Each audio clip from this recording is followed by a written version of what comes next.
Yeah, it's down that hallway, I think.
Thank you.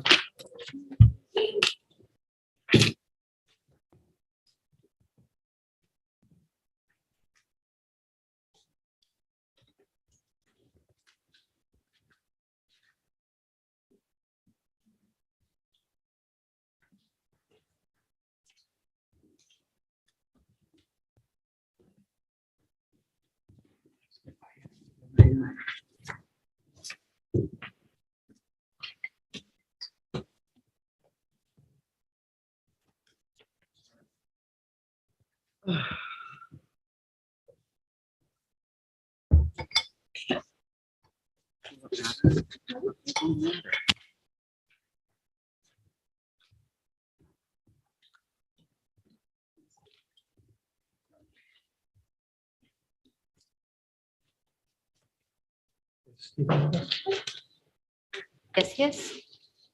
All right, the meeting is reconvened. Please join me in the Pledge of Allegiance. I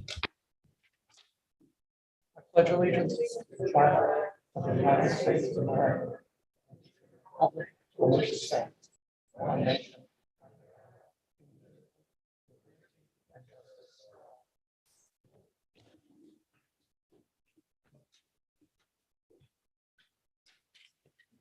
Welcome, everyone. As always, community members can participate in the meeting via Zoom.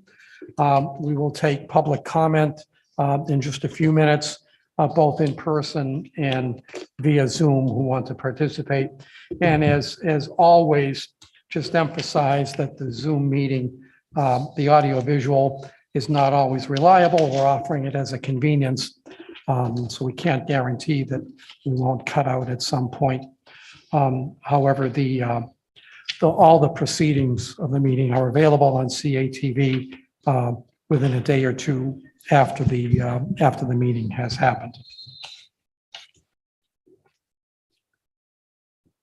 We will be making a small change on the agenda. Stephen Cantor is joining us via Zoom, and we would like to do items 9A and B, discussion and action on the approval of warrant articles for the 22-23 year, and also discussion and action on assigning board members to read these at the deliberative session. We're going to move those items 9A and 9B up immediately after the student report. So we'll do the student report, the warrant article business, and then we'll continue with the regular agenda, new business, approval of sabbatical, the handbooks, and so forth. Joanne, are there any other additions or deletions from the agenda? None? Okay, the meeting is now open to public comment. Any members of the public would like to address the board on anything on the agenda or other issues concerning the district, now's the time to do it. We ask you to please identify yourself by name and the ward in which you reside. Is there anyone present here in the room who would like to speak? And I do not see any hands raised under attendees on Zoom. Okay. Public comment is closed. Correspondence. We had one letter from the public asking us to consider making mass optional, and that was it. And that correspondence is in the folder that everyone can access. Okay, moving on to the consent agenda. I have a motion to approve the public hearing minutes from January 12th, 2022. I'll make a motion to approve the public hearing minutes from January 12th, 2022. I'll second. Motion by MJ, second by Lillian. Questions or corrections? I have, yeah, you have one. Go ahead. So I think Stephen was actually in person at that meeting and Lisa was not here for that meeting under the attendance.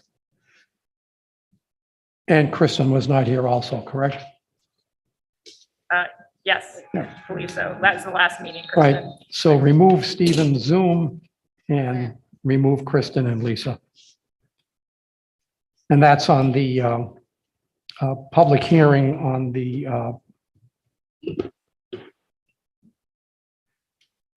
On the phone. Right, for all of them, right. Are there any other questions or comments about the public hearing minutes? Hearing none. Since Stephen is joining us via Zoom, as long as he is participating in this mode, we're going to do roll call votes. So we'll go and vote on the motion to accept the public hearing minutes. Tammy, Yes. Kristen, Yes. Lisa, Yes. Lil, Yes. MJ, Yes. Aaron, Yes. Jenica, Yes. Stephen, Yes. and I'm a yes. So it's unanimous. Richard, I'm actually an abstention. Oh, I'm sorry. And so is Lisa. Christine and, okay, so the vote is 7-0-2 to accept the minutes of the public hearing. Richard, Yes, ma'am. per policy, we just need to have Stephen state that he is by himself. Stephen, you by yourself? I am by myself. Thank you. We need a motion to accept the regular district minutes, meeting minutes from January 12th, please. I'll make a motion to accept the Lebanon School District regular meeting minutes from January 12th, 2022. I'll second. Motion by MJ, second by Lil. Questions or corrections? MJ? Under 6A, you have the motion twice by me for the non-public. So I think you just need to delete that third motion down there because it's covered under the motion above it, which Public and non-public. I have one other correction. and Oh, and then I was just gonna say, and then on page 4, the vote under 10F should be 7-0. Right, 7-0. Thank you. Good catch. I had one minor correction on page 3, item 10A. The last sentence of that, just before the motion, is that the board, we need to say either the board deferred or the board postponed the topic until the January 26th board meeting. We just need to correct that one word. Anything else? Sorry, under 10F on page 4. So confusing, I'm sorry. Was the motion, did someone vote against approving, accepting the donation from the Burn Foundation? That's why I said. That's what it should she be said. 7-0, okay, sorry. That It was only 7 there. I was looking at the other 10A instead of 10F, I'm sorry.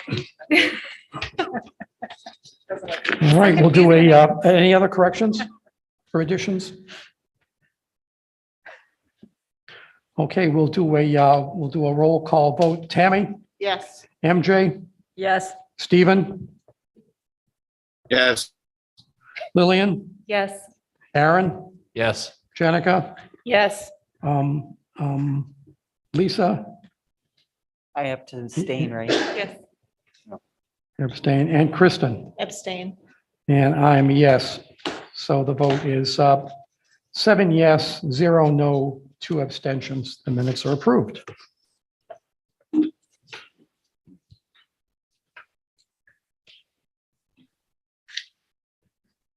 Nominations and acknowledge nominations and resignations. We have two items here on this sheet from Joanne. Joanne, would you like to comment on these? It's approval of a resignation and a nomination for Katie Roach for the Mount Leb Elementary School principal position. Resignation or retirement? I believe it's a retirement. When it's RET, Yeah. it's retirement. Okay.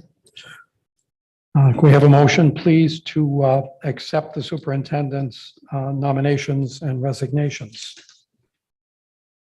I'll make a motion to accept the superintendent's nominations and resignations dated January 26, 2022. And I'll second. Motion by MJ, second by Lil. Are there any questions for the superintendent.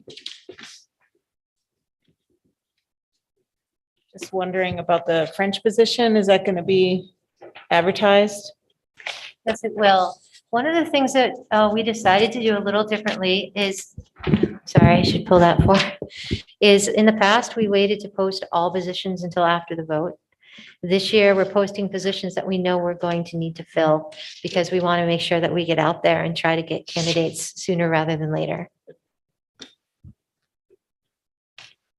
And I want to thank the search committee for the great job they did in interviewing and recommending the new principal at Mount Lebanon School.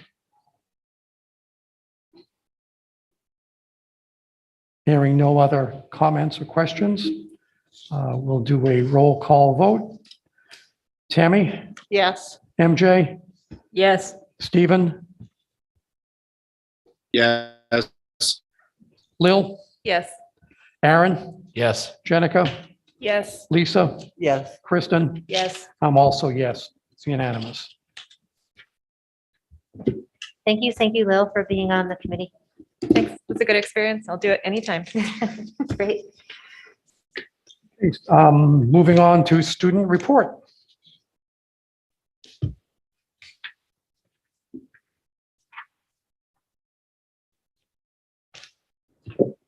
Good evening. My name is Miles Sturgis, and I am the moderator of the Lebanon High School Council. So a bit of an update from the high school on student life is we just had midterms last week, and those were successful, and a lot of clubs took a break from meeting last week, but most have started back up again this week. Also, students are enjoying the updated winter sports fan policy that was updated at the last school board meeting. But the number of COVID cases in the district is still of concern to many students and staff. More of an update from council is we're kind of in an intermediate stage right now between events, but we're still working on the possibility of a dance in the future that is not prom.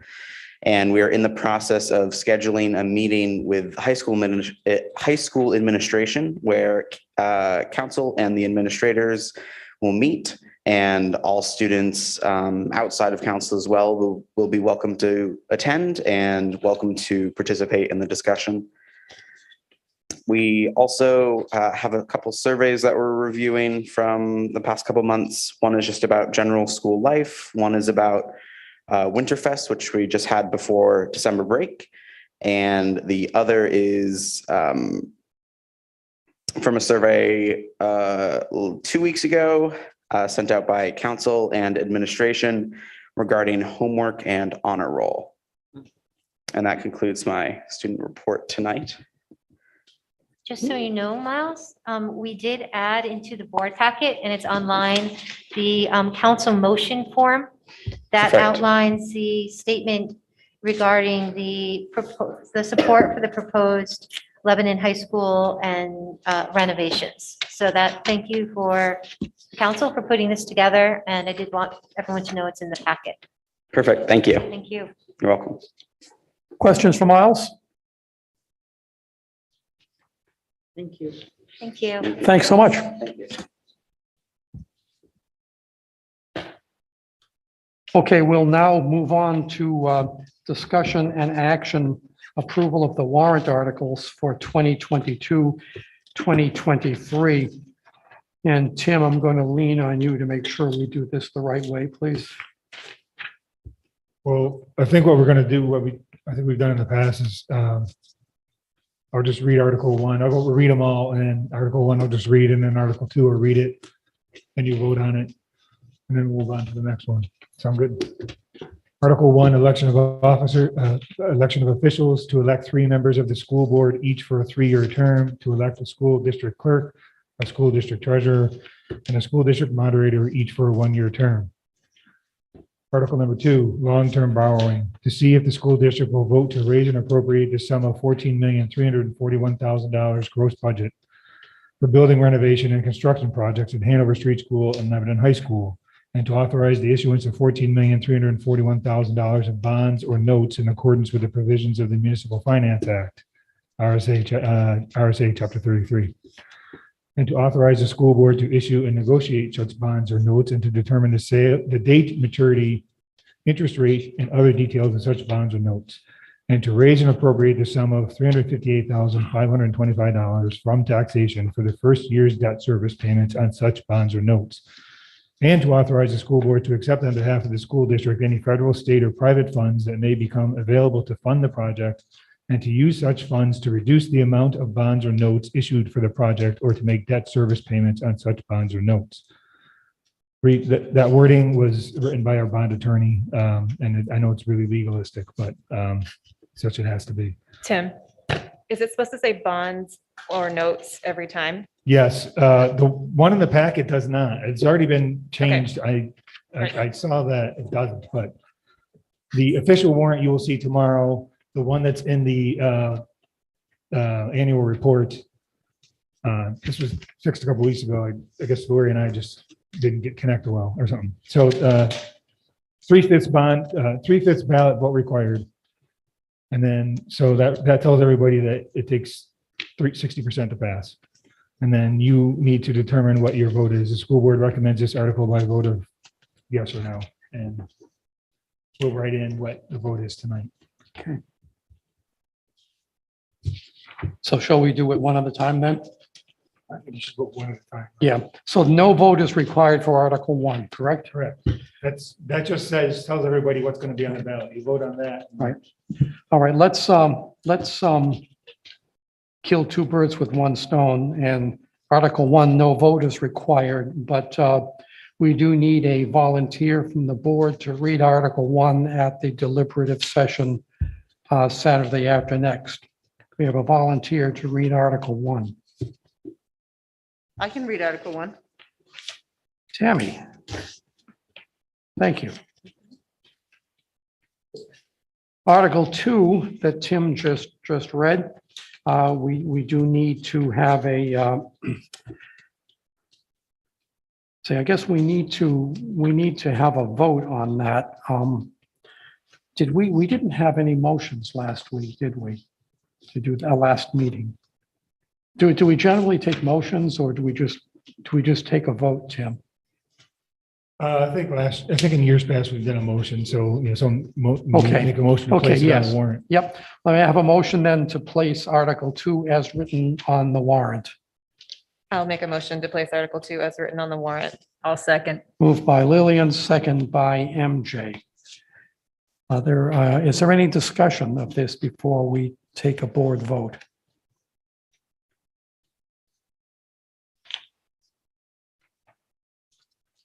Okay, speaking as an individual board member, I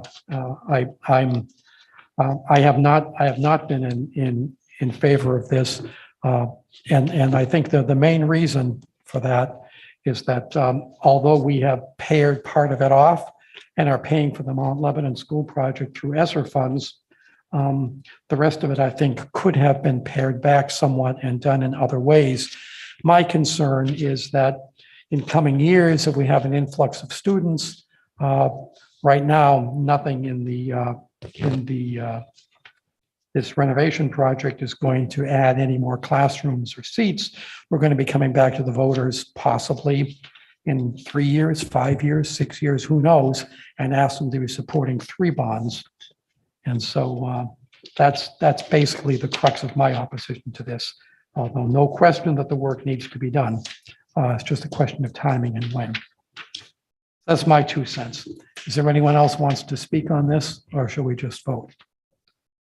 I'd like to speak Sure. in behalf of it. I mean, I think, yes, it's possible that at some point we will need additional classrooms. We don't know that because we don't know what's going to happen. However, the longer we put it off, the more it costs every single time. And we have seen, especially in the last 2 years, an overwhelming increase of costs that if we had passed this before, we would not be dealing with now.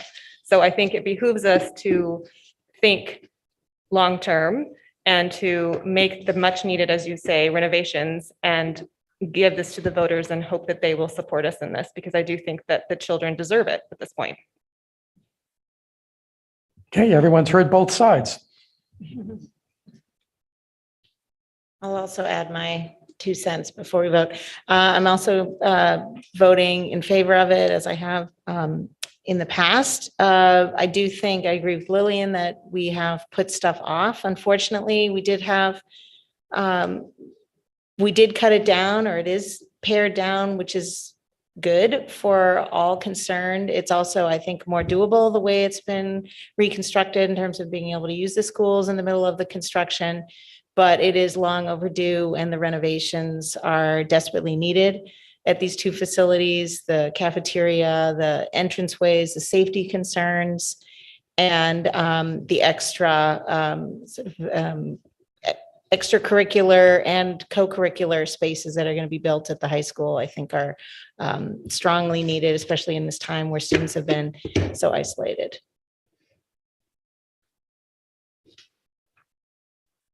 Anyone else? All right, we will take a vote then, and this is the vote that will be recorded on the ballot. Tammy, Yes. MJ, Yes. Stephen, Yes. Lillian, Yes. Aaron, Yes. Jenica, Yes. Lisa, Yes. Kristen, Yes. and I'm a no. So the vote then is 8-1 in favor. We need a volunteer to read this article at the deliberative session. Can do it. Okay, thank you, Kristen. Article 3, operating budget. And just to be clear, all long-term borrowing always has to be the first warrant article, so that's why that's placed first.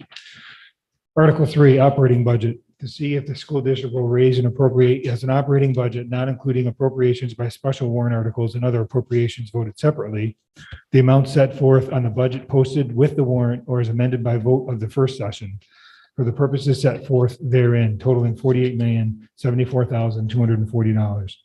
Should this article be defeated, the default budget shall be $47,459,773, which is the same as last year with certain adjustments required by previous action of the Lebanon School District or by law. Or the governing body may hold one special meeting in accordance with RSA 40:13, Roman numerals 10 and 16, to take up the issue of a revised operating budget only. Majority vote required. School board recommends this article by. Okay. May I have a motion, please, to accept the text of Article 3 to be included on the warrant? Make a motion to accept the text of Article 3 to be included on the warrant. I'll second. Motion by Lil, second by MJ. Discussion? Questions? Tim, just for the record, what is the increase over last year in terms of cents per thousand to the tax? I had the percentage in my head. You asked a different question. Well, it's okay. The percentage is useful too. So it's 1.2% increase in expenditures Thank you. because of, hold on, I'll tell you that in a second.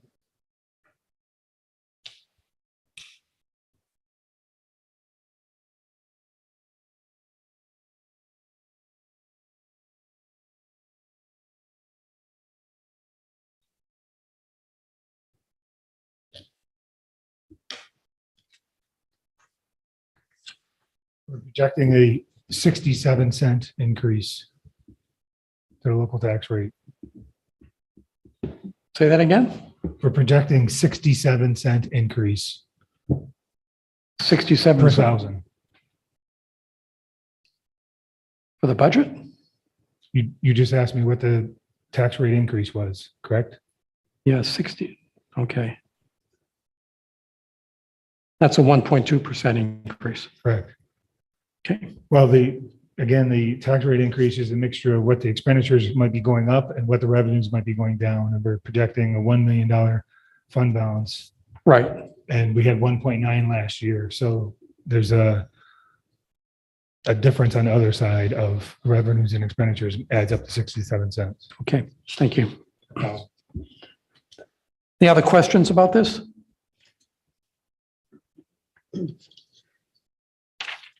Okay, we'll do a roll call on Article 3.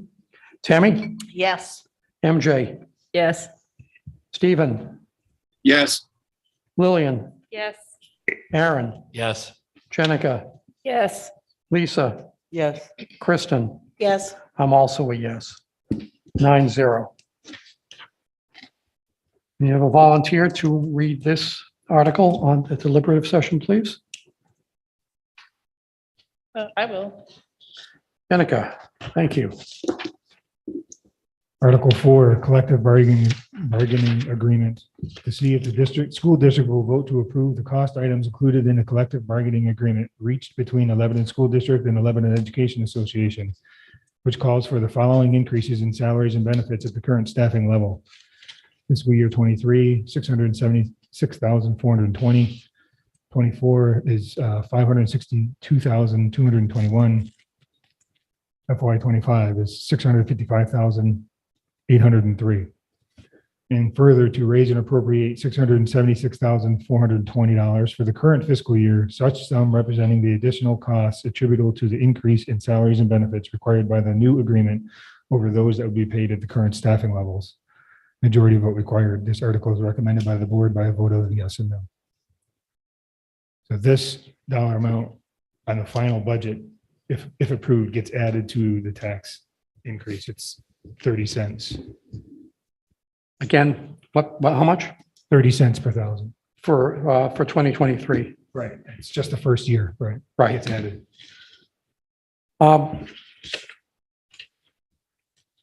Motion, please, to accept Article 4. Motion to accept Article 4, collective bargaining agreement for the warrant article, for the warrant. I'll second. Motion by Lillian, second by MJ. Comments or questions on this before we take a vote?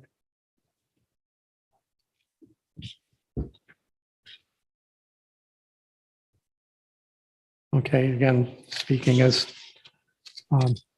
my point of view on this one is that you look at a modest operating budget increase, which we're recommended for, and then long-term borrowing, which is going to be minimal for the first year, but it's going to quickly go up to, what, 47 cents, I think, per thousand by 2024.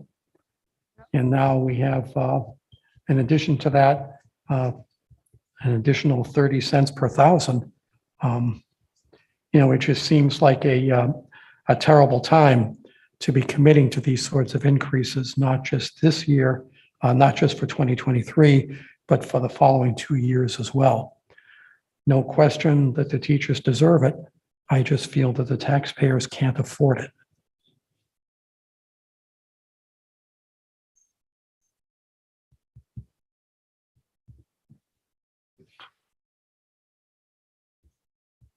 Okay, hearing no other comments, we'll take a roll call vote. Tammy, Yes.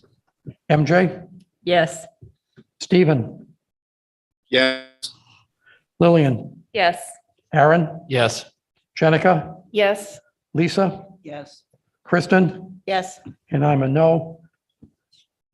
8-1. We have a volunteer, please. It would be great if someone from Personnel and Negotiations could read this at the deliberative session. Oh, I'll do it. Try to contain your enthusiasm, MJ. I love reading numbers. Thank you. Article 5. Article 5 is, those of you who've been on the board a while know we traditionally ask the voters to set aside some funds that are left at the end of the year to fund our capital reserve fund. I did not include one for special ed this year. We have about $1.5 million in that account, and I think that's a good amount. So that's the reason behind that.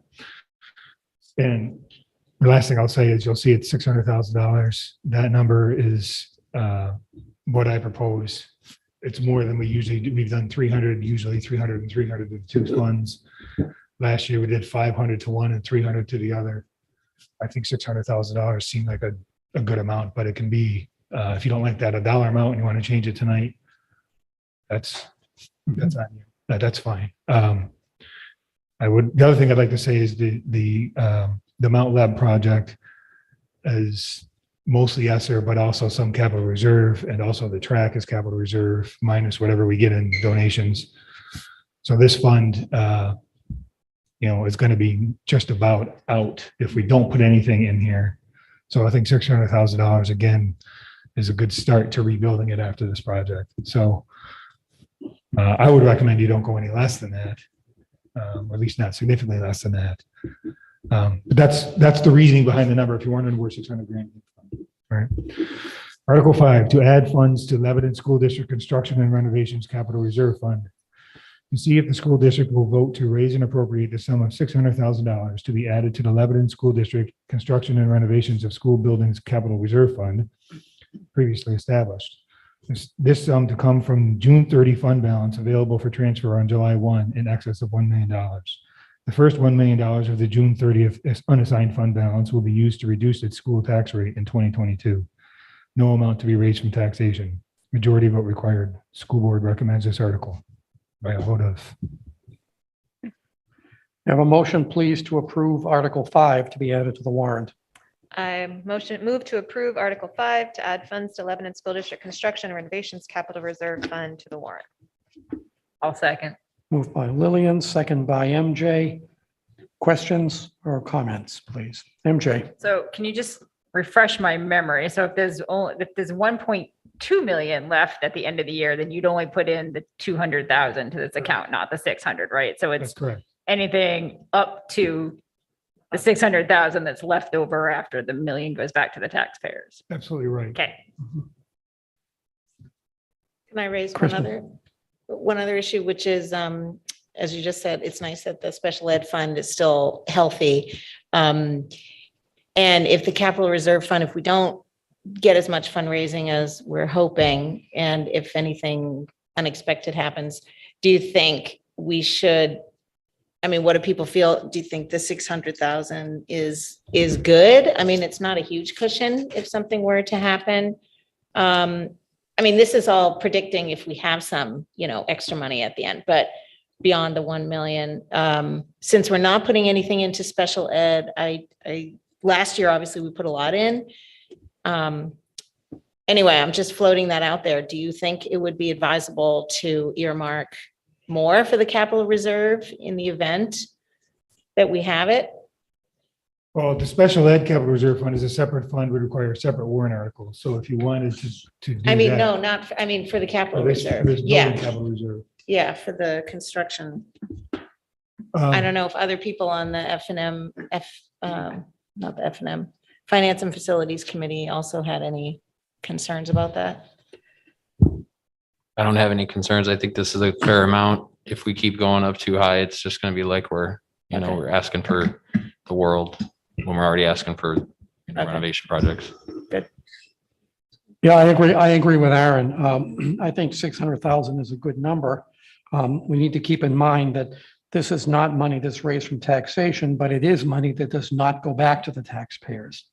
And so there is always some resistance to taking that money, even though we're not spending it, and tucking it away.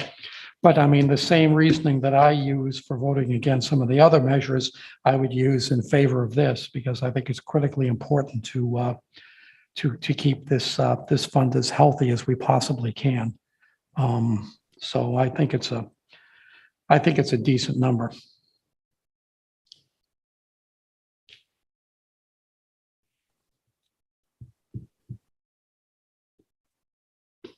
Not hearing any other, did we? No. We didn't make a motion. We have a motion yes. We did the motion. We have the motion. Okay, so now we need to vote. Thank you, Tammy. Now we need to vote on the motion. Tammy, Yes. MJ, Yes. Stephen, Yes. Lillian, Yes. Aaron, Yes. Jenica, Yes. Lisa, Yes. Kristen, Yes. and I'm a yes. Vote is 9-0. We need a volunteer to read Article 5 at the deliberative session. I'll read it, Dick. Thank you, Aaron. Article 6, no action is required since that's a petition warrant article, correct? That's correct. As So, long, Want me to read it? Or not? yeah, I know, I think you should read it and see if there's any questions about it. Article 6 is a petition warrant article to see if the school district will vote to discontinue the school resource officer program created in 2004. Majority vote required. That's That is- majority that is vote written of the exactly voters. as a petition. Are there any, does the board have any questions about this petition warrant article? I'll volunteer to read it. If we're, Actually, the moderator reads the that. moderator reads that one? Yes, you wouldn't know that. I just learned that last year. Thanks. So just to clarify, this is a non-binding Correct. thing? Okay. Our legal advice is that it is non-binding. Thank you very much. Okay, that concludes this part, that part of the business. Thank you, everyone. Okay. Now we'll move on to the regular agenda, back to the regular order of things, discussion and action. Approving of Lebanon High School sabbatical for Sarah Bennett. Joanne, would you like to mediate this, please? Moderate this? Absolutely. Come on up, Sarah, right there. So we have not had a sabbatical request in a very long time. And this year, Sarah brought forward a sabbatical focusing on a Shakespeare study. The review team was very intrigued by it. We thought that she had a well laid out plan that not only will she come back with more knowledge, but she'll be able to better support our students as well as our teachers. And we think that that's really important when we're offering a sabbatical. So I'm looking forward to having Sarah share with you what she shared with the sabbatical review committee. Welcome, Sarah. Thank you, Joanne. Thanks everyone for letting me present this today. There's like a little kind of like printed off slideshow that's in your packet, and I'm just going to go through that. I'm going to try and be brief and concise because I know you have a lot to get through tonight. So I love Shakespeare. I love teaching Shakespeare. And next year I kind of have a threefold plan. The first would be just sort of rereading all the plays with a new eye, watching the films that I've seen and the films that are available. The second piece of this sabbatical is that I've been accepted into the University of Birmingham in the United Kingdom to their Shakespeare in Education postgraduate degree program. And so I would be taking courses from there, and they work with the Royal Shakespeare Company quite a bit. So that would be a really great opportunity for me to learn from them and bring it back to the kids. And then the last one is just going to as many professional development workshops as I can go to. I don't go to the theater as much as I would love to. And that's always helpful when you can see a play live and kind of bring that back to the kids. And so those three are sort of like my plan of what I would do to gain knowledge and understanding. What I would bring back to the district and to the students is, I think first, I would love to have some new strategies and for my toolkit in order to reach all levels of students. I have some, but I feel like there are more out there that I could study. And Shakespeare for high schoolers is incredibly challenging. And so I think with those strategies and tools, not only could I apply them to Shakespeare, but other texts that we teach. So even though I would be learning them within the context of his plays, I think they'd be applicable to other literature. The second thing is I think this is probably too what I love about getting a chance to work with kids in Shakespeare is that the social emotional learning that happens is really powerful. And I know sort of from my own head what works, but I know there are other professionals out there that have some ideas as well that I would like to incorporate into my teaching. And there also is a lot out there right now, a lot of workshops, a lot of classes about social justice and diversifying Shakespeare, and letting kids know it's not just sort of like right for wealthy intellectual people, it's kind of for the masses. And we can and are starting to have more diverse performers act in his plays.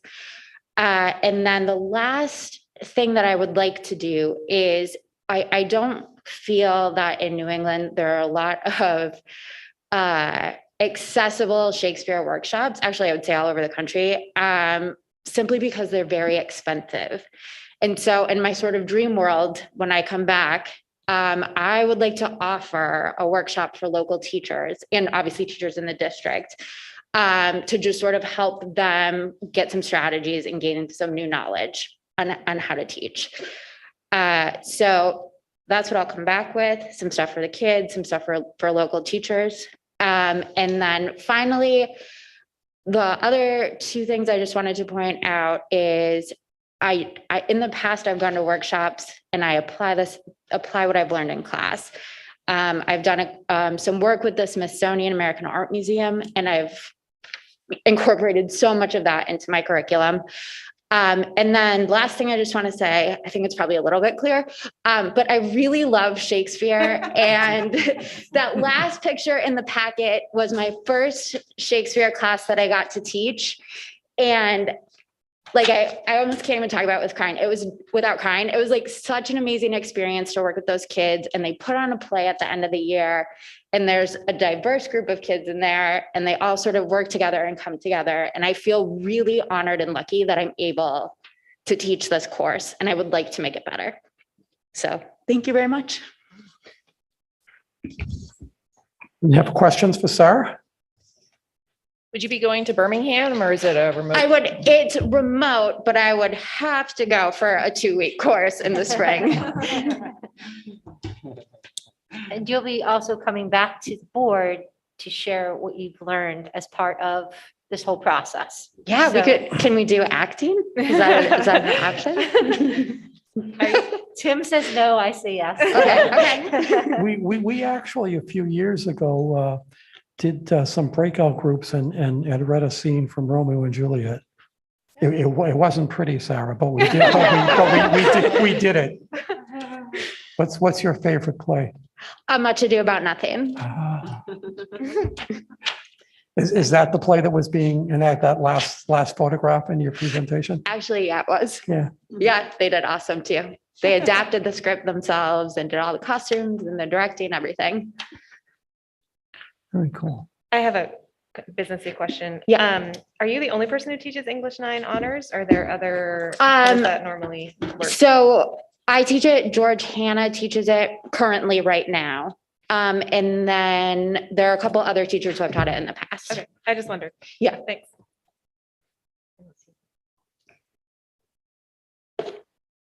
Yeah, and can I just ask when so it starts this June, is it a 12-month program? So it starts in September and ends in June. It's actually a 2-year program, and I wanted to go, but I have 3 kids and I would essentially have to prove that there's no one else to take care of them in order to bring them. So it's a 2-year program, which is why I also would take next year to, travel and go to workshops. Like there's a ton of stuff happening at the Folger Shakespeare Library in DC. So I have that flexibility to travel, but I can't leave. I couldn't leave my kids for a whole year. But the sabbatical is from this summer to the following summer. Sorry. Yes. just so I'm Sorry. clear. Yep. Great. And do we have a plan for taking over your position while you would be gone? If this gets approved, if this gets approved, then we would put it forward as a, I believe, a year. long-term sub position. Any other questions? Thank you, Sarah. We do need. Thank a vote. you. Yeah, I'm not going to make her stand there for the vote. Do I sit for the vote? Yes. Yes, you may sit for the vote. Thank you. May we have a motion, please? So we're making a motion to accept her sabbatical request? To approve the sabbatical To request. approve Sarah, and I don't know your last name. Hold on. Bennett. Sabbatical request. A second. Moved by Lillian, second by MJ. Comments? Further questions? I think this is exactly what our sabbatical program is meant to be, and I think it's a great thing. Okay, Stephen is no longer with us in Zoom. Correct. Okay, so we can dispense with the roll call votes, and let's please register that at this point, Stephen left the meeting. It has left the building. Okay, all in favor? Just raise your hand. Unanimous, 8-0. Have fun. Work hard. Okay, approval of handbooks and program of studies. Who's going to walk us through this? Joanne? Are you going to do this? The principals are not here, right? Well, the principals are virtual. They're virtual? So they are Okay. here to be able to Okay. answer any questions that you might have. Okay, I well, believe we start off with, I believe the first one here is Mount Lebanon Elementary School. yep. Let's start off with Mount Leb then. Katie, would you like to talk to us about any changes or modifications to the handbook? Yes, hi. Thank you guys for accepting my nomination for principal. First, I wanted to say thank you to you guys for that. And then for the handbook, there weren't a lot of big changes that we made. There were just, and Lil was great about looking at some grammatical errors, but there weren't any big different changes to it. Pretty minor. Am I supposed to read to you every single change? No. Okay. No. Tim says yes. No, you just give us the overview, Katie. That's great. Okay. Thank you. And seeing that often Mount Leb and Hanover Street are the same, are they, Jack, would your comments be similar? Minor revisions and that they're very much the same, or? Yeah, that's accurate. The beginning part is specifically for each building, and then the rest of the handbook is applicable to both schools. So I believe from page 6 to the end is both schools. Appreciate that you put that together that way. Thank you. And there are no substantive changes, is that correct? No. Correct. Okay, there may be other questions or comments, so let's start off with a motion, please, to approve Mount Lebanon School and Hanover Street School handbooks for 2022, 2023, please. I'll make a motion to approve Mount Lebanon School and Hanover Street School handbooks for the 2022-2023 school year. Thank you. I'll second. Motion by Lillian, seconded by MJ. Are there any questions or comments? So I just have, so before these go to the printer, we check the formatting, right? Because 28 is blank on the Lebanon handbook, Mount Lebanon handbook. So it's kind of confusing when you then have the policies that are attached to it after.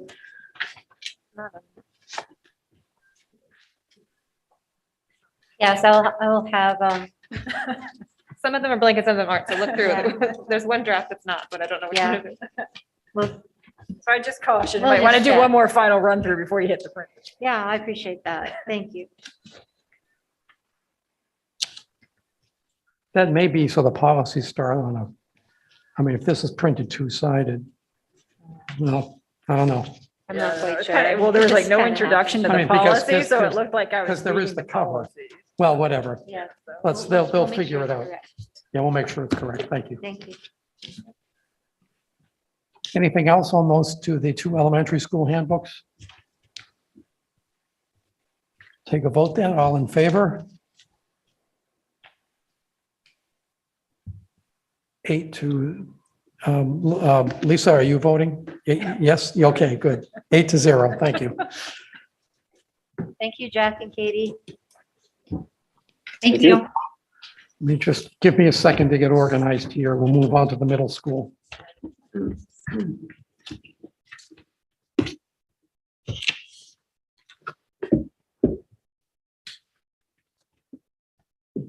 All right, is John with us? Yes, he is. I am. Good evening. Walk us through any changes to the middle school handbook? I sure can. Thank you all. And I'd like to echo Katie. Thank you, Lil, for helping us with our editing. we revise every year and look for commas and spelling and so forth and so on. The substantive changes, there are a couple. We updated our cell phone and electronic devices to incorporate other wearables. It was one of the substantial changes. We also updated our dress code, which will be called going forward our personal appearance policy. That was a collaborative effort among students, staff, and administration, and parents as well. Another significant change is our backpack rule. Students were not really allowed to carry backpacks in the hallways pre-COVID. We've moved to that last year and have continued to give students that option. And so we're going to continue that moving forward. And then the last substantial change is around the eligibility policy for athletics and co-curriculars. The change is really about students that are working towards improvement in their classes will be able to continue to participate instead of just a flat, you're no longer eligible to participate if you have a certain grade.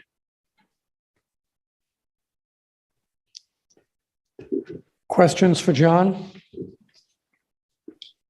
I just want to commend the middle school and all the people who worked on their committee for their personal appearance policy. They did a lot of work and they substantially revised it to be much less sexist, much more inclusive, much more enforceable, much more reasonable. So I want to commend them for the hard work that they did in that. I'd like a little more information on the personal appearance policy. John, can you give us, can you flesh out a little bit what's changed? Since we don't have the current one right here in front of us. Well, the current dress code is what I would call a traditional dress code. It's, you can wear these sorts of things, you need certain lengths and so forth and so on. And I think the students feel that it calls out students' bodies and things like that. And so our goal was really to write a policy that the students feel is more fair and isn't about bodies, but about the clothing. And it also allows students to understand and not stress about what they wear. So that's kind of, you'd have to really compare them side by side, I think, if you would want to kind of see the significant difference. They're very different. I can, having looked at both, the original policy mentions things like specific items of clothing, like you can't wear spiked bracelets or dog collars or a whole bunch of things or ripped jeans for no apparent reason. So there's a bunch of specificity that's unnecessary, and it is heavily weighted in terms of calling out female bodies. So if you're sitting down, does your skirt cover your entire behind? I think it's a bottom on the previous policy. So things like that. So this policy is much more neutral. Presumably it accomplishes the same thing. Yes.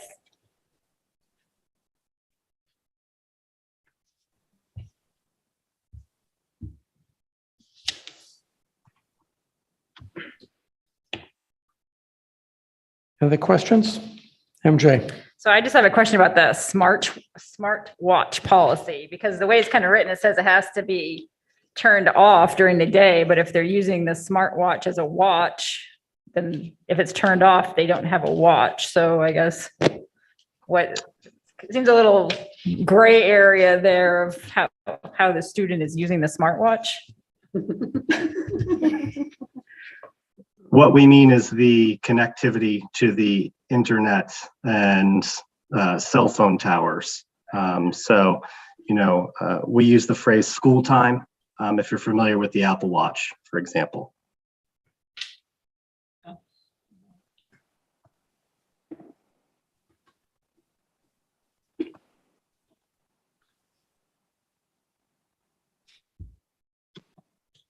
Anything else?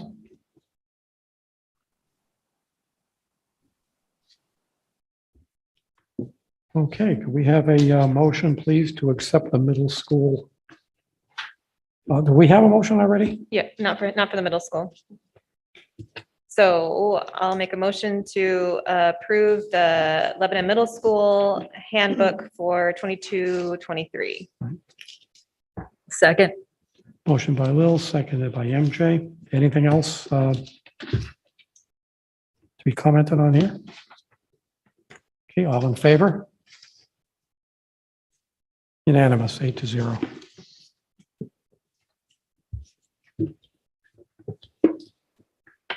Just give the chair a second here to get organized with the high school things. Well, actually, we have the middle school Oh, the middle program of school, that's right, studies. the middle school.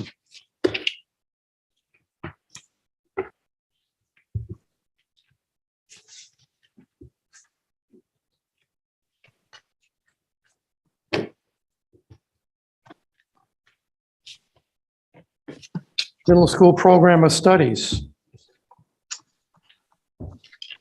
John, do you want to comment on that before we have a motion? Sure, and I wouldn't describe any of these changes as substantial in any way. We change things every year. There's a lot of minor changes in this document for next year because we find errors. There are updates to things like the fifth grade math curriculum has changed due to the math curriculum work. So this document now reflects those changes, right? So the only substantial change that I would call your attention to is the addition of the sixth grade flex course, which is a course that was added into the sixth grade. We were trying it out this year. And so a new course description was written for that course for inclusion in the document.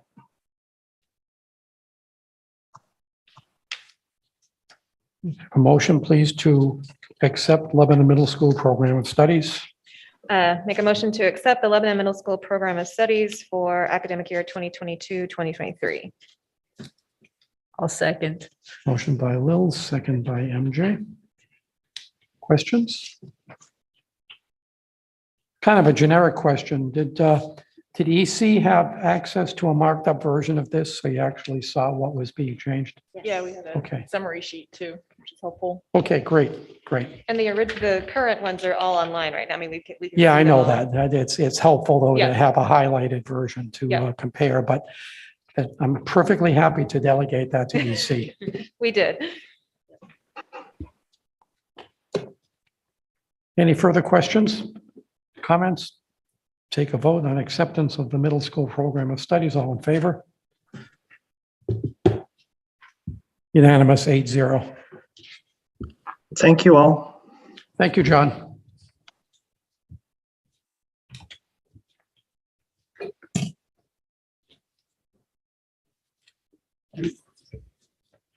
And Bonnie is here to answer any questions Okay. about the high school handbook or program of studies. Just give me a second here, Bonnie, to get this. I'll just give you an update on the Weschler Cup that's happening over at the high school right Yes. now. Yes. The girls lost and the Oh. boys are behind at halftime, but we have great faith they're going to come back. Unfortunately, I don't have an update on the hockey game that's also happening right now. And the wrestling match.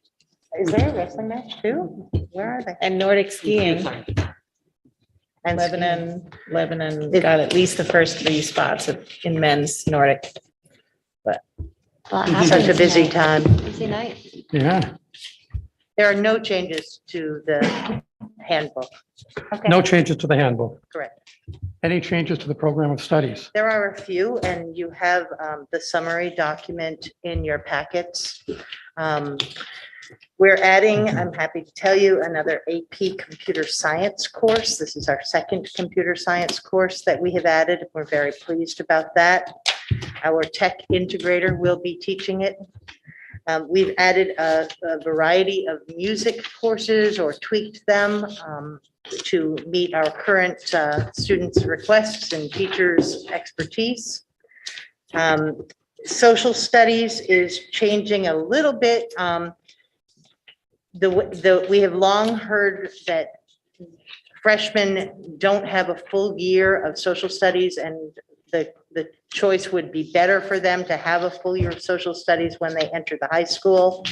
So we're going through a 3-year transition to move economics back to freshman year, which will free up our seniors to take more electives. And they'll still need to do government senior year, but they will have met their other requirements before getting there. This will give our students a more consistent experience through the high school with the same background in all of those courses.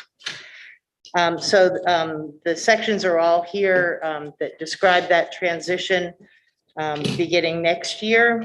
And then there are some other changes which I would consider less significant that are also noted. Thank you. And how about the athletic and co-curricular handbook? No changes. Okay, no changes there. Okay, in advance of any questions, so I don't forget the motion this time.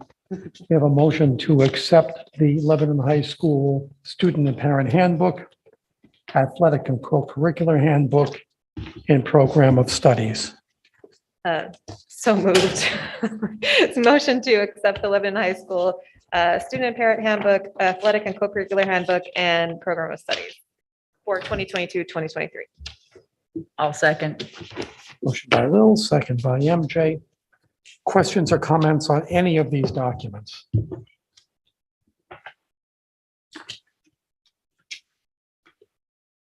Well, that was easy, and thank you for your summary, by the way. Well, before I head back to the high school, I'd just like to again say thanks to Lil as an outstanding editor, which I learned when we were working on the vision of a graduate, and it was reinforced working on this stuff. So thanks to Lil.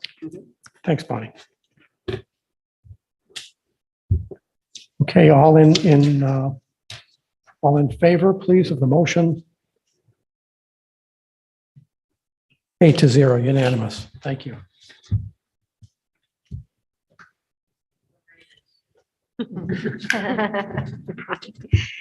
We also need action on the approval of the district calendar for 2022-2023, which is in your packet.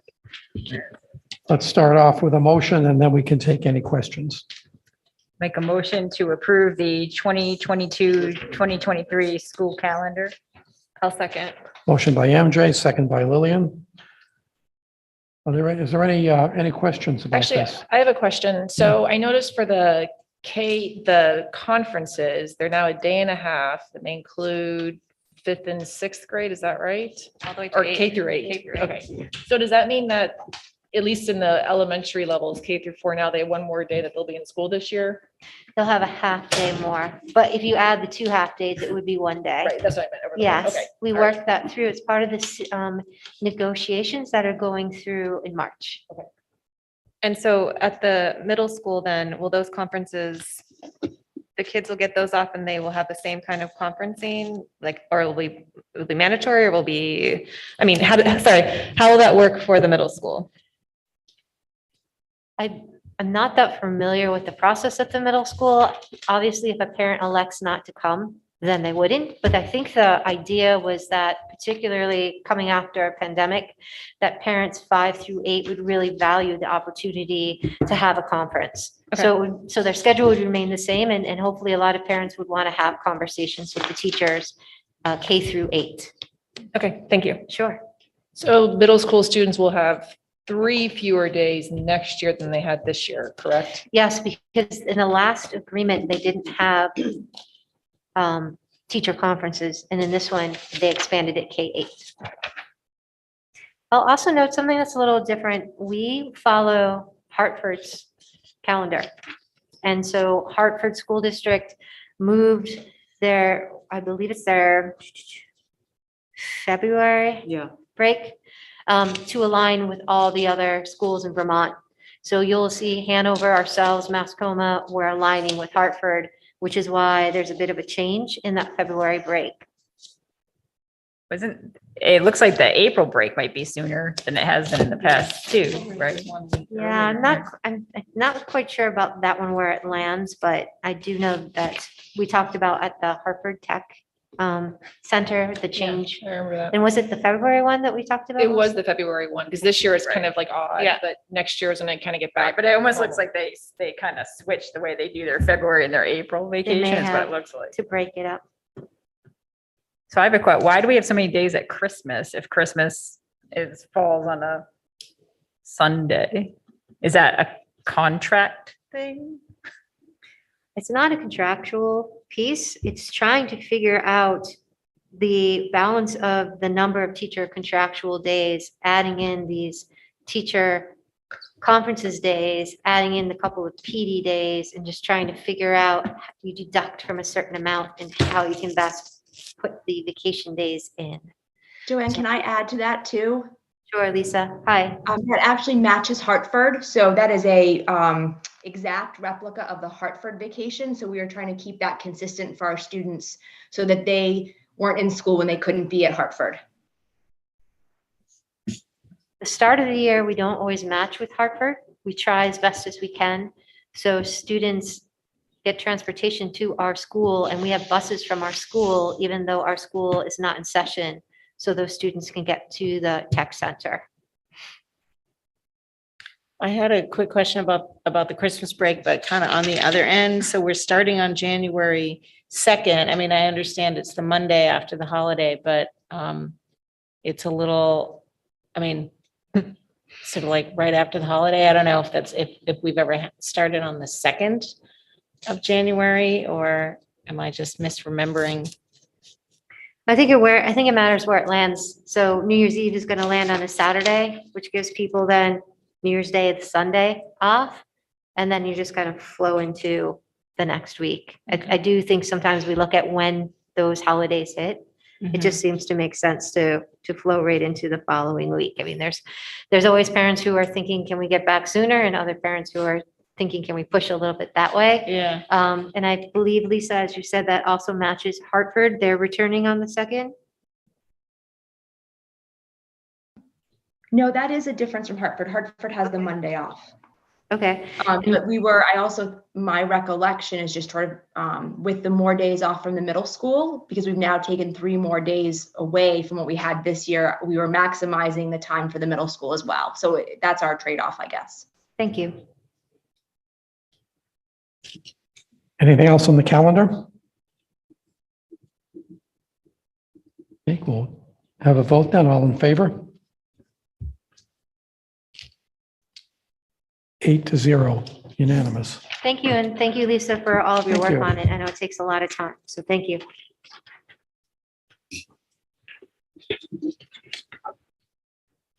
Okay, we now have a few policies that we have second read on. We'll get through those. Just give me a second to get organized here.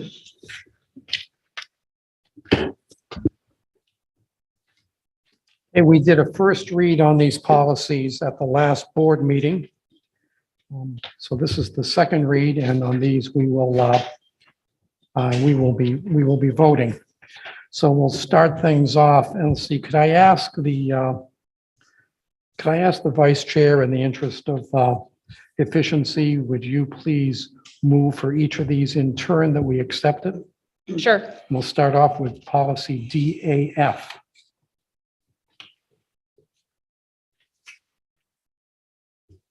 Administration of federal grant funds.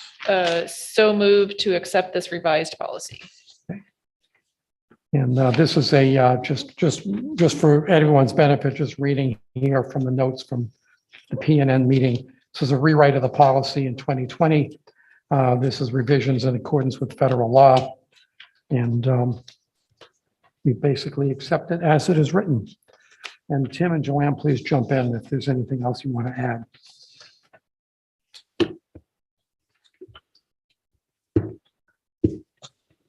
Okay, did someone second that motion? I'll second it. Okay, moved by Jenica, second by Lillian. Any questions or comments? All in favor? 8-0, thank you.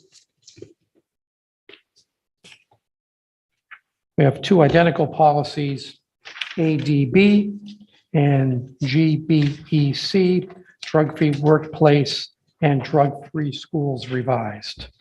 So move to accept these revised policies. I'll second. Okay, moved by Jenica, second by Lillian. These are policies that have been combined and occur in two places.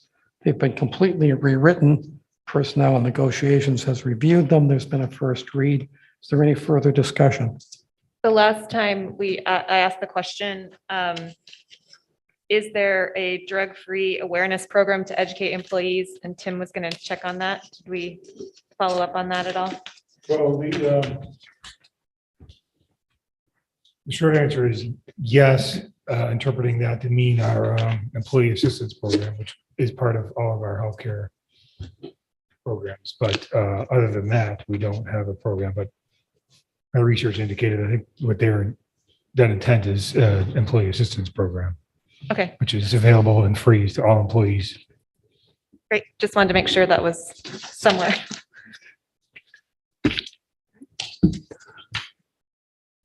Anything else? Okay, all in favor? 8-0. Okay. You have second read of policy IMBC-R, alternative credit options revised. So move to accept this revised policy. A second. Moved by Jenica, second by Lil. And this is our own policy. This is the one that I believe there is no corresponding New Hampshire School Board Association policy. And we keep it because it matches our current practice. So just a comment about this one, because it is our own policy, we should probably look at it's the only one that does this, doesn't follow the same format. And it's almost like we're almost the same format as the NHSBA ones, but we might as well, we need underlines and we need A, B, C, D, like all the rest of the policies. So we've got the bolded sections, but if we want to make it match, then, and give it some legitimacy, as it's written, it's good. Which letter is this one? I was just forwarding the calendars. IMBC-R. Is this something, Lillian, that you're asking to be sent back to PNN? No, this is just a It's policy. You keep saying. I know, policy. I'm sorry, to policy, sorry. Well, you don't want to do it? No. I do it on the policy. No. No, it's just a formatting thing. It does not need to go back to policy. We just need to be a little bit closer matched to the other policies we already have. So pretty easy. Can we take care of that? Sure. Okay, with the formatting change, all in favor? 8-0.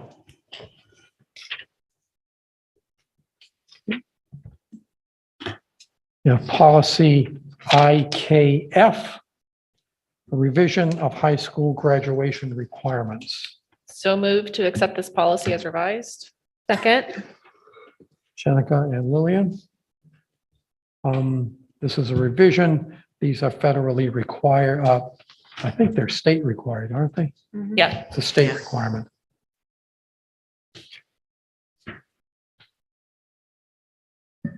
This is the second, after the first read, there's extensive revisions here. Are there any comments or questions about it? I just had a quick question about the civics exam. Do we as a district determine the questions and the scoring, or is it the same test across the state? Go ahead. Well, the questions are the citizenship exam of the United States. And it's one version of the citizenship exam. And I can't remember what year it is, 2018, I think. It's the 2018 version or 2020 revision of the citizenship exam of the United States. Oh, and it's 70%. Okay, I see that. Yeah, so we don't make up the questions at all. It's from that version of the citizenship test.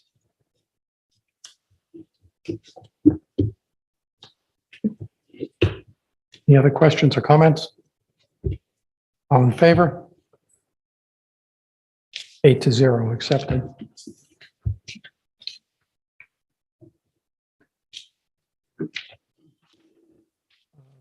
Second read of GBGAA, which is HIV-AIDS policy, which has been withdrawn. And so moved to withdraw this policy. Second. Questions, comments? All in favor? 8-0. Withdrawal of policy IHAMC. Again, HIV/AIDS. So moved to withdraw this policy. Second. All in favor? 8-0. Yeah.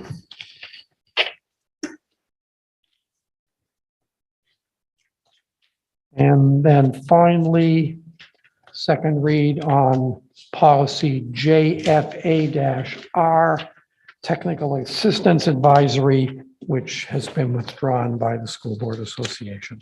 So moved to withdraw this policy. Second. Jenica Lillian. All in favor? 8-0. Thank you all.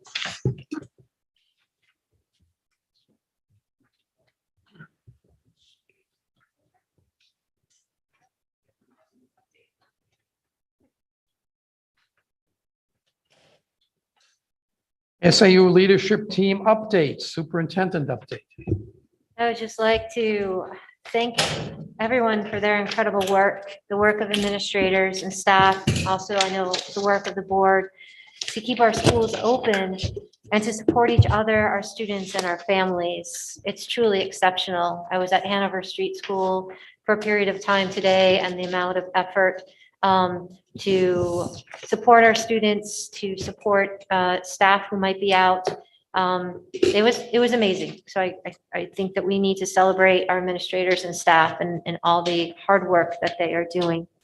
As far as school health and safety matters, I have attended the virtual DPHS meetings, communicated positive COVID cases. We revised the dashboard to be reflective of Friday updates.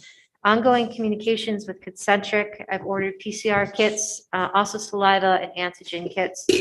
Communication with DHHS and the DOE regarding testing to return to school and work after quarantining, and facilitated meetings with nurses and administrators regarding the DOE and DHHS recommendations, so we can try to stay on top of changes that are coming through. In regard to the renovation projects, Marinese Architects are in communication with me, Tim, Dana, Pathways, Ekman, which are a construction manager company, and the city seeking permits. On 124, a geotechnical company did come to LMS to do the drilling, which will help determine the structural needs for the foundation. Mount Lev bids will be coming in mid to late March. A flyer for HHS renovation projects was created. We shared it with Finance and Facilities. There were some suggestions. Those have been included in the latest version of the flyer, and that's going to appear in the annual report. The board might remember a month or so ago, there was an Andover example of like a 1 or 2 pager. And so I've been working on that draft renovation mailer, and it will include an overview of Lebanon High School, Hanover Street School facilities, the history, a timeline of facility renovation actions and bond costs. I'm collecting all of that. I put it all together. And then I'm going to share it with Finance and Facilities and whomever else on this board might want to help with finalizing what that will go to. There's a lot of information in it, and it'd be great to have another set of eyes to shorten it, make it a little bit more brief. We have a short timeline on that. So I hope to send it to F&F. I have a few people putting more information in it. As soon as I do that, and if there's people outside of this F&F committee that want to help me out, please just send me an email. That would be great. The equity survey. Ongoing communication with Mr. Moano and his team. The district provided parents an opportunity to review the student survey questions in advance. The survey was sent to the employees and staff members. The parent survey was sent, and student surveys will be administered over the next few weeks. We will have committee updates, so I'm sure you'll hear the same information from the different committees. F&F, we had several sabbatical requests, one of which you approved this evening. Policy committee is going to be meeting on February 24th. There's been a lot of communication because there's been so many topics coming up through and shared with the board. I've been in communication with the city manager to prepare for the joint city school task force meeting. I'll note to those people that we're meeting in city chambers. So we're not here for the task force. The city would like to hold it at city chambers and city hall. Meeting with the city, John Donchermont and Paula Harthen regarding the LMS drop-off pickup ideas. Facilitated the SALT meeting, talking about COVID, state guidance, testing, equity surveys, and other topics. For the Mount Love principal search, I did a lot of communication with the committee members, contacted candidates, developed a schedule for the interview day, worked with the tech department to prepare for the virtual interview, provided materials for search committee members, held interviews, and I thank you for supporting the nomination that was brought forward this evening. Participated in a 2-hour title training with other administrators. Provided a copy of the draft calendar that you just approved to Grantham and Plainfield.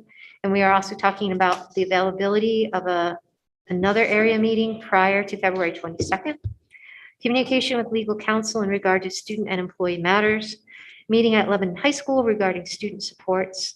I met with Lebanon Middle School student council members who are just terrific. And we talked about the LMS dress code updates in the handbook. And then we kind of have some ideas to use as a springboard for next year for them to continue the conversation. Coordination with deliberative session, CATV, Diane Estes, the tech team, legal counsel. We've set up a Zoom link. So CATV will be live streaming it. They will also have a YouTube, and we'll be live streaming it via Zoom. The only way to participate in deliberative session is to actually be present. And I believe that if you are a resident, you can have another resident read a statement at deliberative session. Is that accurate, Richard? We've had people read on behalf, and they read the person's name and their ward. Oh, yeah, Okay. for another resident. Yes. Yes, we've done that. Yep. Yep. I just wanted to say Yep. that if you can't come, that's a way you can still be heard. That's to- right. To send a letter, give a letter to another resident. Right. So I'm also developing the script, and I'll get the script to you in advance. The script gives the warrant article more information that you'll read. And then also in communication with the board chair and the moderator. I'm also in communication with our city clerk, who's been great. She and I and Diane are trying to be proactive because it's going to be in a new location. It's going to be at Hanover Street in the gym. So we have to figure out where the tables are going to be for registering, the sound systems and all those kinds of things. So we're trying to be as proactive as we can. So it's a productive and successful meeting. Thanks, Joanne. Questions? I have a question about the staffing challenges right now. Joanne, do you think that the change from a 10-day quarantine to a 5-day quarantine has helped at all? In terms of staff being able to return, or, maybe their own families, someone being sick? I don't know the ins and outs of every individual, so it's hard to say. I would have to think that if somebody can test negative and come back in, that's definitely going to benefit us, because otherwise they were out those additional days. So I would think that yes, in general, we have people who are out for different reasons though. So there's kind of COVID, or there's non-COVID related reasons. So it's a real mix as to why people are out. But I do think being able to come back after 5 days would be a benefit to keep our schools going. And people are testing, and we have a few that will be testing Friday. So we're hoping that they'll come back in. Do you think there are more people out for non-COVID reasons than in previous years? I don't know the answer to that, because it just comes through as a sick day. And they might report, a staff member might report to a nurse, I'm out.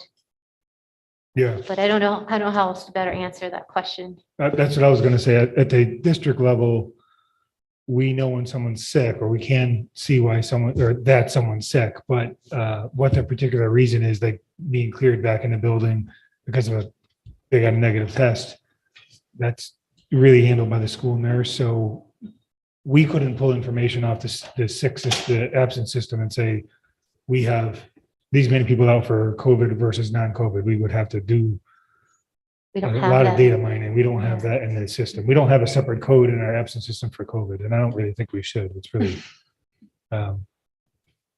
and I guess it's a gray area that we would have to pursue legally, whether we could actually ask for that or not. So we probably could. I don't know. But you're just sick or you're not in HR world at least. So then I have a follow-up question to that. So if people are not in school because they are quarantining, because they're in isolation, some owners may, because otherwise unless they're unvaccinated. If they're not in school because of isolation, they have to be for at least those 5 days. And some of those days may or may not be school days. I mean, some of them are going to be school days.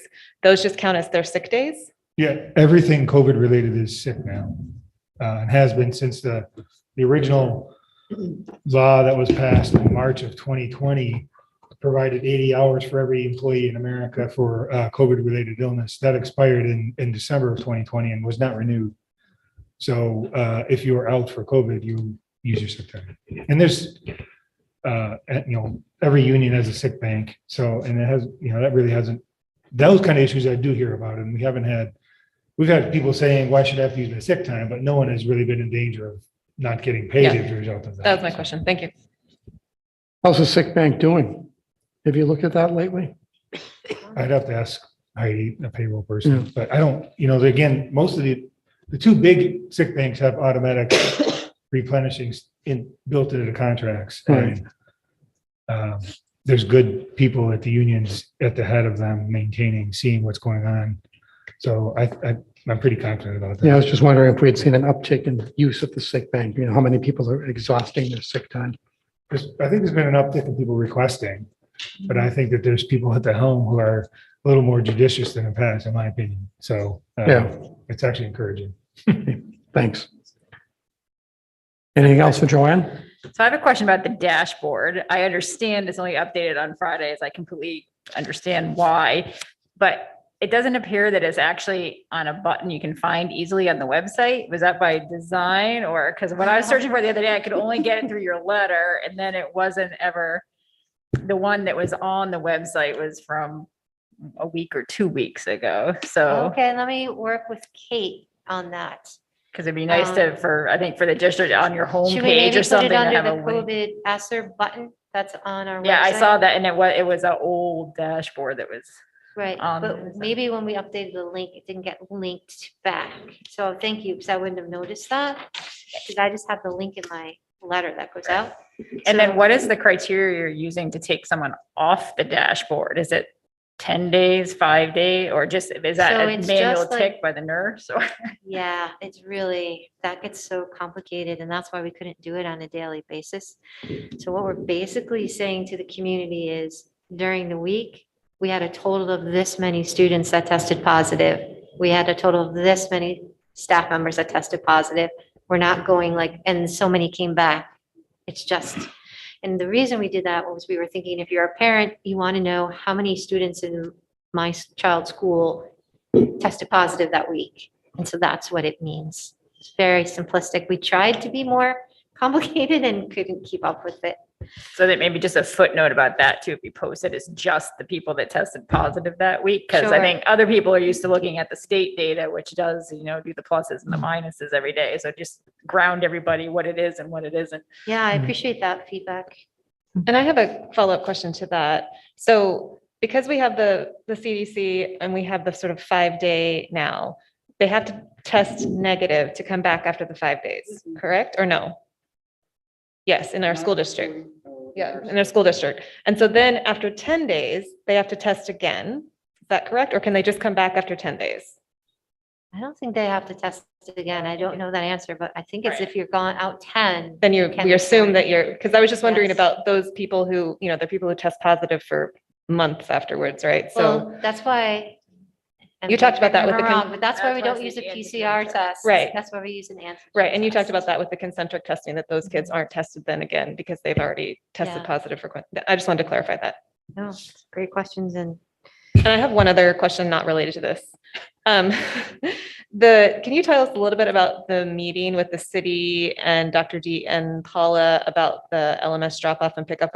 What was sort We of the just talked thrust of about all that? the different ways that we've tried. They were very impressed.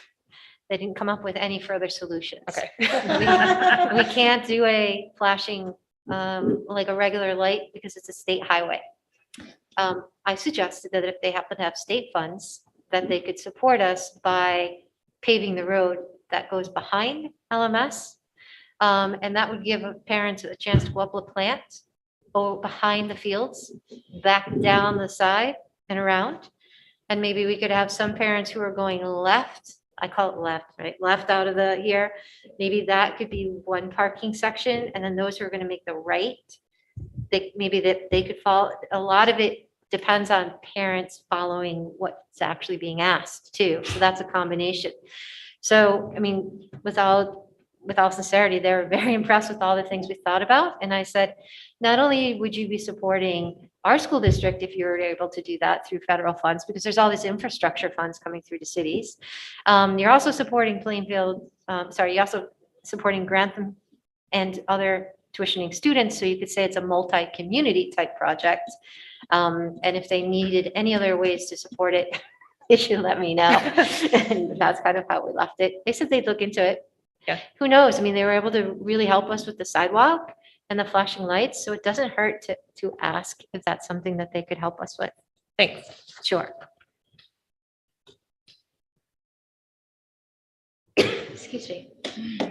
Let's move on to the business administrator report.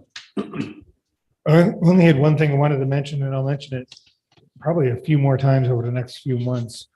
The state legislature passed a law to decrease the statewide education property tax. So there's a piece of your tax bill or everybody's tax bill that is a statewide assessed tax. So last year it was $1.82 per thousand. That's so on your own tax bill, you have a local bill, a county bill, a local school tax bill, and a statewide education tax bill assessment. That money is raised by, it's weird because it's a statewide tax, but it never leaves Lebanon. So the money is raised, and now the money that's raised in Lebanon is part of our revenues in our budget. And then the state does a calculation of what an adequate education costs, and you can argue about whether that's a good number or not. Regardless, if we tax you, the Lebanon residents, $4.5 million, and it costs $6.5 million to meet that requirement for an adequate education, then you keep the 4.5 and they give you another 1.5 in that scenario. That's a grant. So those two pieces together are in the revenue that we talk about in the budget. We have the statewide education property tax raised and a grant. Well, they cut that statewide education property tax across the state. So when your tax bill is coming up, it's going to be $1.23 per thousand. It's a 59-cent per thousand decrease that you will see on your tax bills. It's not broken out in your tax bill, I don't think, at least it's not in Plainfield where I live, which is a little. So you're going to see a decrease for 1 year. The amount of money we're getting as a district for revenue, which is in the budget, is not changing. So whatever you don't raise in that statewide number because they're raising less, it's a smaller dollar amount, they're going to give you a bigger grant. And they're doing that because there's a pie chart they gave us. The fund of state money is made up of some education property tax, but then things like the tobacco tax, real estate transfer tax, all the other taxes you pay. Essentially, they're assuming that those other pieces are going to grow and make up the difference. And that's the adequacy of the bigger grant you're going to get. That's a lot of words to say your tax bill is going to be 59 cents lower on that piece of it that none of us control for 1 year only. And I think that's good news, but I wanted to make sure that you knew that. I'm going to say it again a couple more times before your tax bills come out in the fall. But as we're talking about tax rates and budgets, that's an impact that you as taxpayers need to know about. So I hope I did a good job explaining what I was taught right before Christmas from the state. And that's the only thing I wanted to bring up. I don't see any questions. Now, Tim, that swept rate, as I understand it, several years ago, the legislature voted to ratchet that down. year after year after year, right? That So that's was- why we're at like $1.82 instead of $5 or whatever it was 6 or 7 years ago. This further decrease this year, is that part of that regular schedule or is that a separate thing they did? Good question. I don't remember the particulars as to what that was, but it was a different, it was all related to the state funding of education. And that was passed, and there was two cycles worth of ratcheting before a new legislature came in and ended that. So that is over and not related to this. And this is a 1-year thing, so it's another, so in the fall of 22, your taxes will be lower, but in fall of 23, there's no guarantee unless they make another law to do it again. This is something we can kick around with Senator Sue Prentice at the next meeting because she'll be coming to, and I know she has a lot of interest in how education is funded in the state.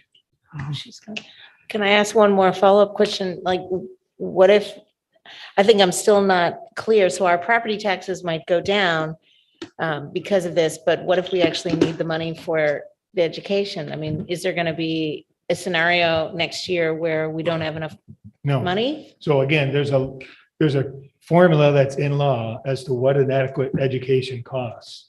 And that's part of it's always the controversy in New Hampshire is that number is real or made up. It's not enough, but that's the law. So it's a calculation based on students and a bunch of other things in each town and adequate education. So based on that formula, Lebanon, you're supposed to get $7 million, or I just used $6 million just a minute ago. So we'll stick with that. Lebanon, you're due $6 million according to that law. We're going to fund it with the tax that I talked about, and whatever that tax doesn't raise, we're going to give you a grant for that. So we're going to get the same amount of money. They're reducing the amount of the tax and they're increasing the amount of the grant for most towns. And the grant money, the extra grant money comes from the same state revenues, but they're saying that these other taxes are going to increase enough, raise enough revenue to pay what they're losing out on the tax rate. But further to your question, I mean, the amount of money we spend in Lebanon to run the schools is a decision that this board makes. And we know that the state adequacy aid is inadequate. And so the difference between what we get from the state, whether it's from swept funds, from the statewide education property tax, or from the grant, the difference, of course, is made up by the Lebanon taxpayers in that biggest chunk of your tax bill that says Lebanon school tax, right? So that's where it comes from, the majority of it. That's all. Thank you. Okay, anything else for Tim? Great, thanks. Okay, committee updates. Finance and Facilities met last Thursday. Aaron has a few things to report. Yes, so we talked about the Hanover Street and Lebanon High School flyers. We got to look at that. We made some suggestions that was modified that you'll see in the annual letter. We talked about, spent most of the rest of the time talking about the track. We talked about the fundraising plan and how that's going. And then we talked about the bids. I want to go over that real quick. So we had 2 contracts, one which was site work and the other which was paving and resurfacing. We received 6 bids for the site work. And we received 2 bids for the paving and resurfacing, but the one pulled their bid back when they weren't going to get the bid for the first contract. So really we have 1 bid for the surfacing. So they recommend that we select the lowest bidder on the contract 1. So I want to make a motion to accept those bids. Should I make the motion before we ask questions, Dick? Yeah, let's get the motion out there. Okay. So I'd like to make a motion to accept the following bids for the track reconstruction. Number 1, for contract 1 site work, the L&M Service Contractors LLC at a price of $586,803.60. And number two, the contract two, paving and surfacing to Cape and Island Tennis and Track at a price of $443,236.25. Second. Second by was that you, MJ? Yes. Yeah, thank you. Motion by Aaron, second by MJ. You guys want to provide any, Tim, do you want to, you were at that meeting too. Dana seemed to be quite happy with both of those bids. Yeah, I guess I would say that, and I'm, going on the knowledge of Dana and Pathways who helped us put the bid specs together, that L&M is a very respected organization in this community. Do a lot of track type stuff for Dartmouth College. I think they're out of Hanover. And the Cape, well, there's only one bid for the Cape and track, but they they are certainly very knowledgeable. They provided us a lot of expertise on even getting this thing together. So last June, the board authorized $1,071,000 roughly. And this is $1,031,000, I think, if you, I don't have the numbers, but it's real close to that. So it came under the dollar amount we thought. And so we're pretty happy. And the thinking of finance and facilities was that we wanted to get board approval tonight so that Tim and Dana can make a commitment to these contractors to get on their schedule so we can break ground end of May, beginning of June. Any questions, comments about that?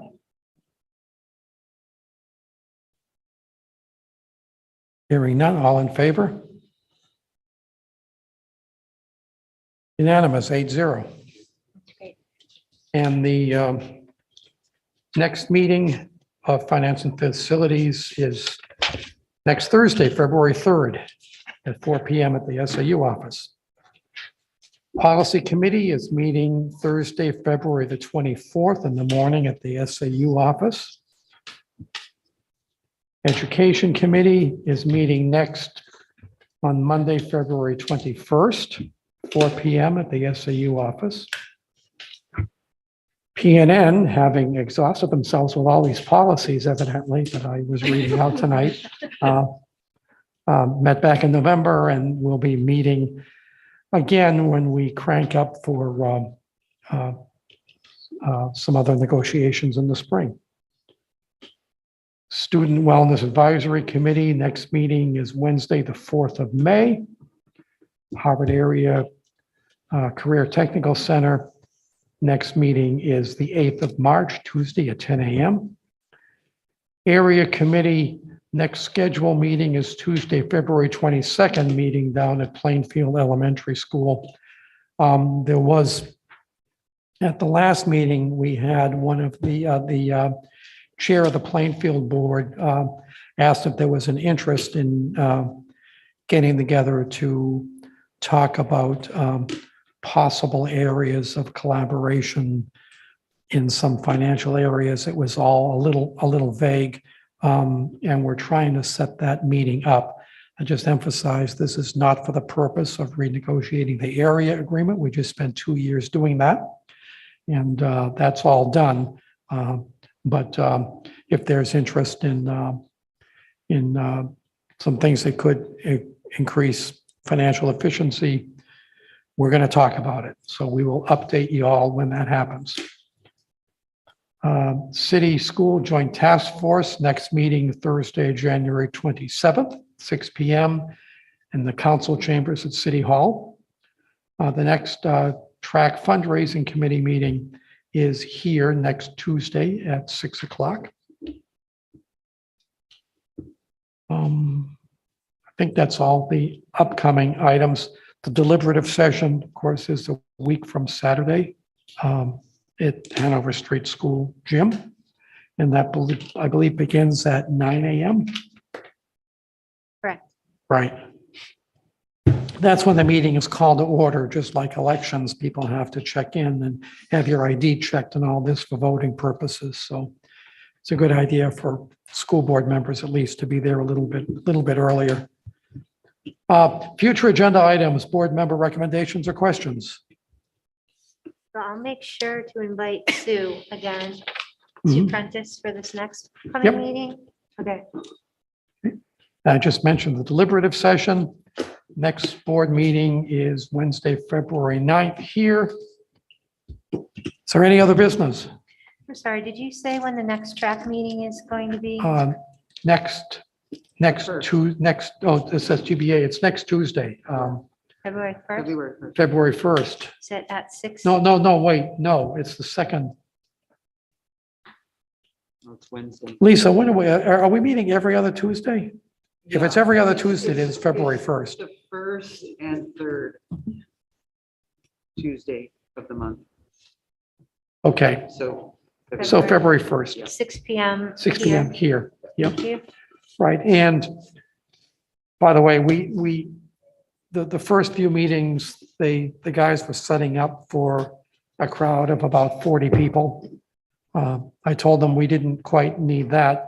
And last time they set up, we could all fit around the tables, but it would have been set up for 6 people when there were, I think, 8 or 9 of us. So if we could ask them if they could set up and plan on tables for maybe a dozen people, and that'll allow us to spread out a little bit more. Thanks. No problem. Tim? I just want to emphasize that tomorrow I'm going to be working on putting the numbers in the warrant. And so you will get, hopefully by tomorrow night, a warrant, the MS-26, which is the budget listed with an official form and a default budget form. I'm going to send those through PandaDoc or DocuSign, probably PandaDoc is what we're supposed to use. So look for that. Do not ignore it. We need to get those back by, I'd like Friday, because they got to be posted by the 31st, which is Monday, and it has to be posted by April, our school clerk. So pay attention to your school email account, please. I beg you. We'll send a message to Stephen in case he doesn't hear that because he's off Zoom. Yes. Yes, good point. A reminder. Should have said that then. Yeah. Can you, I didn't hear you, Kristen. What did you say? Oh, no, I just said since Stephen's not online anymore to maybe give him a heads up that that's coming. Yes. Because we don't all check our SAU account. I can't believe you don't check your. I have plenty of other email. Don't worry. Anything else, folks? Motion to adjourn. Make a motion to adjourn. Second. MJ, second by Lil. All in favor? 0. We're adjourned. Thanks, everyone.